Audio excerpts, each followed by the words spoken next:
Right, forces and accelerations. Remember, a force is a push or a pull.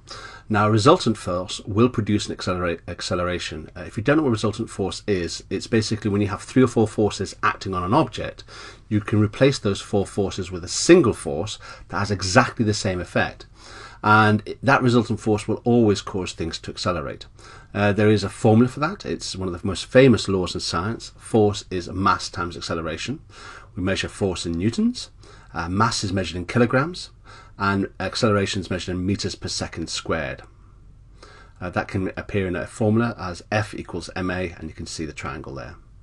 Here's an example. See if you can work your way through that. You can pause the video if you wanted to.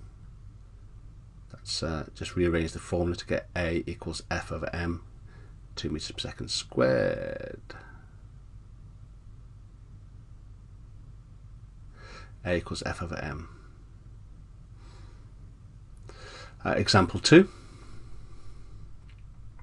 This may catch you out this time. The way it'll catch you out is that a lot of students will put in 100 grams in there, but of course mass is measured in kilograms, so you need to change that into kilograms. So 100 grams becomes 0.1 kilograms, and if you stick that in the formula, you come up with the answer of 10 meters per second squared.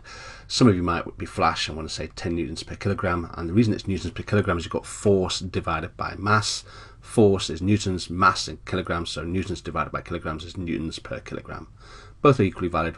I'd still stick to 10 meters per second squared if I were you.